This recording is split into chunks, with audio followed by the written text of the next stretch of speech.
कल हमारी CLP की मीटिंग हुई थी यहाँ पर। ये 2 तारीख से बजट जो है इसके बारे में चर्चा हुई और राजनीतिक परिस्थिति हरियाणा की क्या है और क्या क्या समस्याएं हैं, क्या क्या इश्यूज है, काफ़ी तफसील में चर्चा हुई। तो जो और बहुत सारे एडजॉर्नमेंट मोशन हमने तैयार करने की बात कही, कोई कॉल अटेंशन की शॉर्ट ड्यूरेशन डिस्कशन के लिए असेंबली में क्या क्या चीज़ें मुद्दे उठने हैं, इस बात की चर्चा की। तो ये इश्यूज कल हुए और एडजॉर्नमेंट मोशन वगैरह हमने की।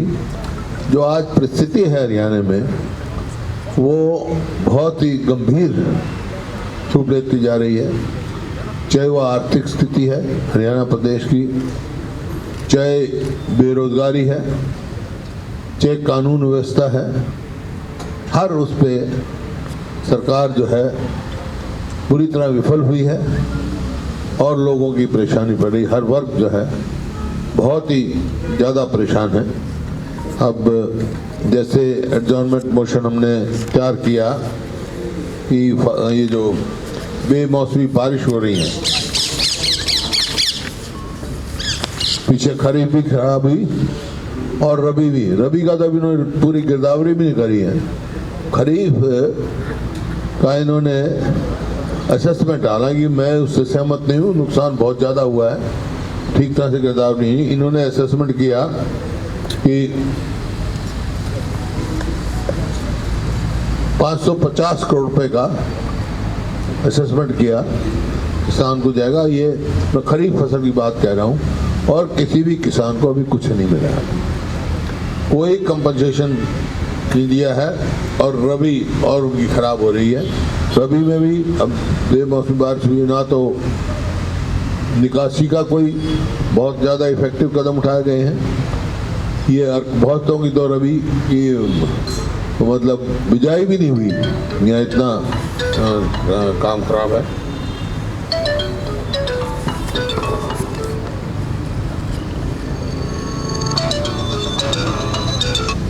हेलो सुनील जी, मैं एक प्रेस कॉन्फ्रेंस में अभी करता हूँ, फिर इसी प्रकार से जो बेरोजगारी का मामला है, आज बेरोजगारी में हरियाणा फिर से नंबर 1 पर है और लगातार चलता आ रहा है। CMI की रिपोर्ट के अनुसार आज बेरोजगारी में हरियाणा नंबर 1 है। और मुख्यमंत्री जी का ये बयान आया था, शायद असेंबली में उन्होंने कहा कि ये CMI जो है वो प्राइवेट एजेंसी है, उसकी हम वो करेंगे, शायद अखबार में पढ़ा था, शायद मुकदमा करेंगे। ऐसे ये बात मेरे समझ में नहीं आते कि CMI की रिपोर्ट का यूपी में तो वहाँ के मुख्यमंत्री हर बड़ी बड़ी एडवर्टाइजमेंट देते हैं कि हमारी CMI की रिपोर्ट ये है, बेरोजगारी दर ये है, और यहाँ कह रहे हैं CMI की रिपोर्ट पे हम रिलाई नहीं करते। तो कौन सी बात ठीक है? एक की तो गलत है, या तो हरियाणा सरकार गलत कह रही है, यूपी सरकार गलत कह रही है। लेकिन एक हकीकत है कि बेरोजगारी बहुत तेजी से हरियाणा में बढ़ रही है। बहुत सारे, आप अकेले फरीदाबाद में देखो, बहुत सारे तो इंडस्ट्री बंद करके चले गए हैं और इसमें दो राय नहीं। बेरोजगारी में आज हरियाणा नंबर 1 पर है पूरे देश में। और जो जो फैसला ले रहे हैं, जैसे हम तैयार करें, वो जन विरोधी फैसला ले रहे हैं। जैसे बुढ़ापा पेंशन का जो परिवार पहचान पत्र है, उसके बहाने से बहुत सारे बुजुर्गों की पेंशन रोक दी गई। यार 2-2 महीने से तभी पेंशन मिली नहीं। कल बयान आया, बताते भी इतने दिन में मिलेगी, लेकिन वो बहुत सारे जो जिनको मिलनी चाहिए वो उससे वंचित हैं। इसी प्रकार से आंगनबाड़ी वर्कर्स MLO का घेराव कर रहे हैं। वो कुछ नहीं मांग रही, वो मांग रहे हैं जो मुख्यमंत्री ने असेंबली में आश्वासन दिया था उनको, उसका इजाफा मांग रहे हैं। जो प्रधानमंत्री जी ने कहा था, इजाफे की बात कही थी, वो मांग रहे हैं, कोई नई चीज़ नहीं मांग रहे, लेकिन उधर कोई ध्यान नहीं दिया जा रहा। गुमराह करने के लिए एक सबसे बड़ा धोखा जो है वो हरियाणा के युवाओं के साथ कर रहे हैं, आँख में धूल झोंकने का काम कर रहे हैं कि 75% अपना प्राइवेट उसमें कि हालांकि वो स्टे कर रखा है। लेकिन हरियाणा प्रदेश ऐसा, कई बार मैं कह चुका हूँ कि जो डोमिसाइल कहो या सर्टिफिकेट ऑफ रेजिडेंस कहो, जो 15 साल का है सारे प्रदेशों में, इन्होंने वो घटाकर इस काम के लिए 5 साल कर दिया 75%। इसका मतलब हरियाणा के यूथ को क्या लाभ होगा? हरियाणा के यूथ को लाभ कोई नहीं है। बल्कि हमने जो किया था HSIEMP 2011 में, हमने ये कहा था कि 75% जो है हरियाणा डोमिसाइल को प्रेफरेंस दी जाएगी, तो उसमें सब थे इंक्लूडेड। इसमें तो 5 साल गद्दी 5 साल तो आज कोई कहीं से आया, एक फैक्ट्री में नौकरी कर रहा है, उसका बच्चा जवान हो गया, 5 साल में हो गया तो उसको बेनिफिट मिलेगा। हरियाणा के यूथ का क्या मिलेगा? ये हरियाणा के यूथ को गुमराह किया जा रहा है। इसी प्रकार से खाली पद भरे नहीं जा रहे, जो घोटाले हुए हैं वो तो आपको मालूम ही है, चाहे वो सबऑर्डिनेटेड सर्विसेज कमीशन हो, चाहे HPSC हो। खाली ऑफिसर के बदलने से तो नहीं घोटाला खत्म होता। ये रिपोर्ट जो है, मैं हमने मांग करते हो भाई CBI की इंक्वायरी हाई कोर्ट के जज के सुपरविजन में हो तो दूध का दूध पानी का पानी होगा। काफ़ी असेंबली में भी इस बात की हुई, इस बात की हमने चर्चा की। किसानों को कोई मुआवजा नहीं मिला, मैं बता चुका हूँ, और बहुत सारे गरीब बच्चों को भी वो नहीं मिली, छात्रवृत्ति नहीं मिली।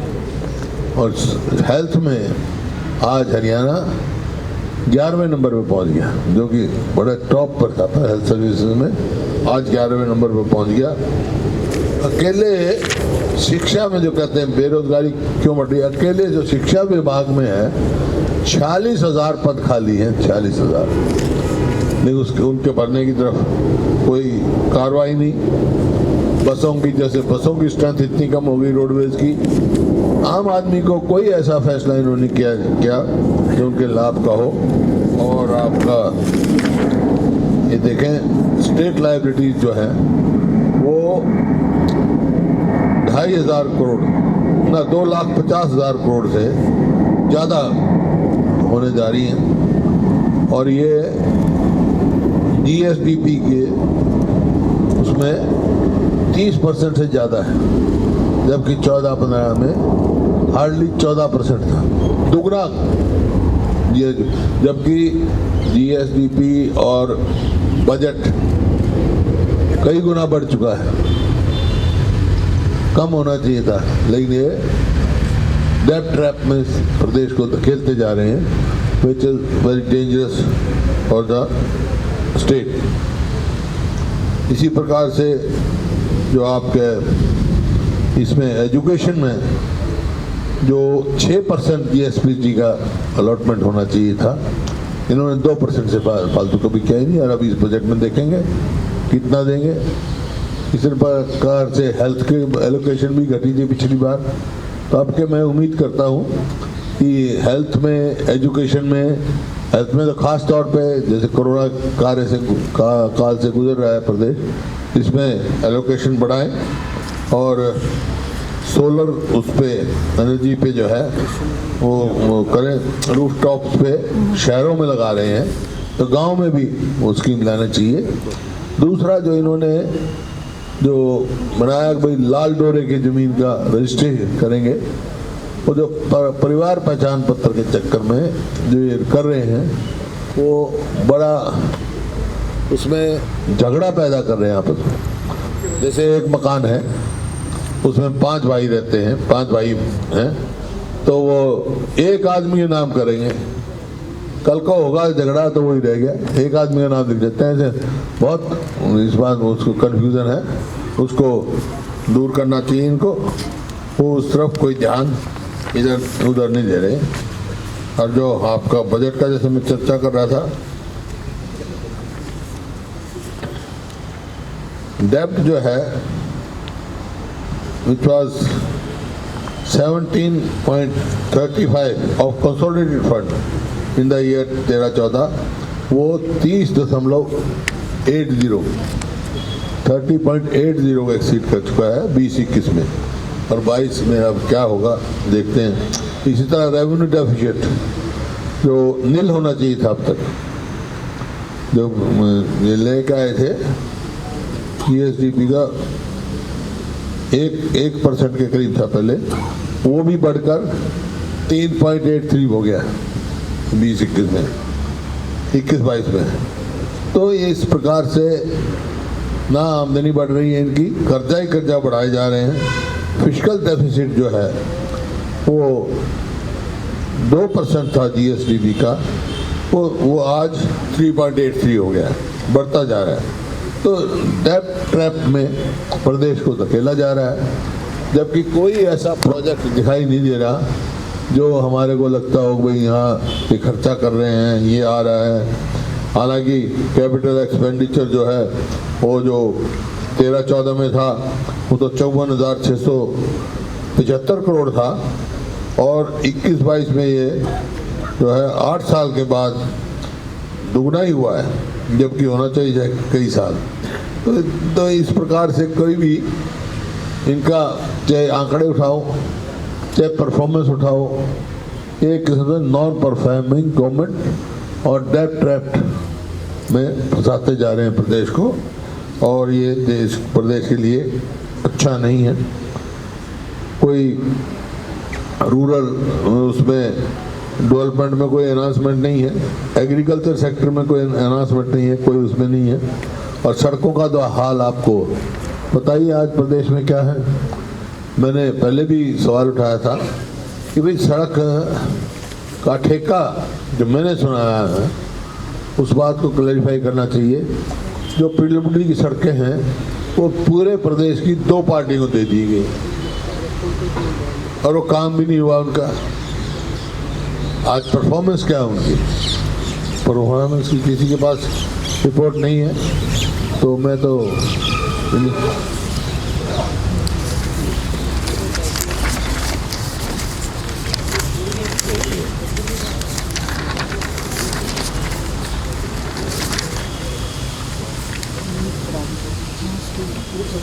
जैसे हमारे समय में, मतलब ये तो अपनी प्रॉपर्टी बेचने में लगे हुए हैं।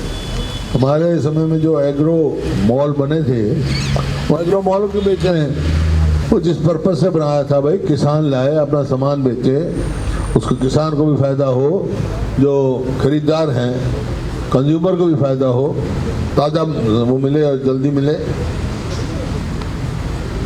बिजली के मीटर बदल रहे हैं, वो लोग कहते हैं जी मीटर तो इसे लगा दिए अब धूप में चलने लग जाए, रात की ज़रूरत ही नहीं, ऑन करने की ज़रूरत ही नहीं, धूप में ही मीटर चलते हैं। इस किस्म से ये आपके है। और सबसे बड़ा जो किसानों से वायदा किया था, ये जो किसान आंदोलन हुआ, ये वायदा था वो सारे केसेस हम वापस लेंगे। अब तक केस चल रहे हैं, वापस नहीं लिए गए। और जो कंपनसेशन की बात कही थी वो भी नहीं दी गई किसानों को, बल्कि ये उम्मीद रखते थे हम भाई ये जो रखा है इन्होंने एनसीआर में 10 साल का ट्रैक्टर की भी कर दी। ट्रैक्टर तो 10 साल में कर्जा भी नहीं उतरता ट्रैक्टर का, तो उसको तो जाना चाहिए एनजीटी में, उसकी अवधि बढ़ानी चाहिए।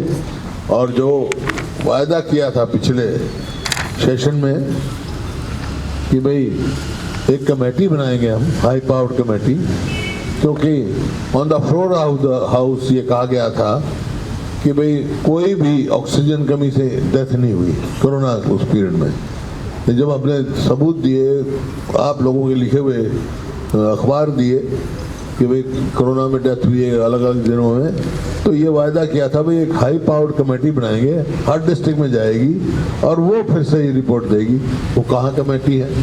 जितने घोटाले हुए, घोटाला पे इन वो कोई SIT बना दी, किसी की रिपोर्ट आई नहीं। चाहे वो रजिस्ट्री का घोटाला हो। अब रजिस्ट्री का इतना बड़ा घोटाला है, हम शुरू से कह रहे हैं। अब कह रहे हैं इतने तहसीलदार सस्पेंड करे हैं, इतने नायब तहसीलदार सस्पेंड करे हैं, इतने पटवारी करे। पटवारी का हमारा क्या मतलब है भाई?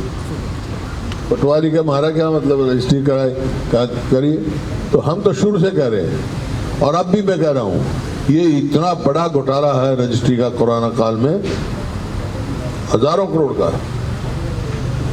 इसी प्रकार से जो इसमें माइनिंग का कितना घोटाला है, हजारों करोड़ का घोटाला है वहाँ। मैं तो स्वयं देख के आया डाडम में, और फिर उसको चलाने की तैयारी कर रहे हैं। उसके साथ ही खानक है, खानक HSIDC के पास है। अगर आज ये खानक को शुरू कर दें तो डाडम का घोटाला खत्म हो जाएगा। प्रदेश में लोगों को मटेरियल मिलने लग जाएगा, सस्ता मटेरियल मिलेगा। लेकिन उसको नहीं चला रहे क्योंकि यहाँ खुली लूट मची। इसी प्रकार से माइनिंग में आपने देखा, रेत की माइनिंग का NGT ने कितने सवाल उठाए अरावली के मामले में। तो आप कोई भी विषय उठा लो, कहीं भी जाओ, भ्रष्टाचार चरम सीमा पर। तो ये सारे मुद्दे जो हैं असेंबली में हम उठाएंगे, और बड़े जोर शोर से उठाएंगे। हमारे सभी साथी है 22 तारीख को, 22 का ना, 22 सभी साथियों ने कहा भाई हम अपनी तैयारी करके आएंगे, क्या क्या करना है तैयार करेंगे। 22 तारीख को फिर CLP की मीटिंग होगी, और उस दिन पूरी कोई कमी रह गई हो या कोई विषय रह गया होगा तो साथी अपने कॉन्स्टिट्यूएंसी में भी और प्रदेश में भी पता करके आएंगे।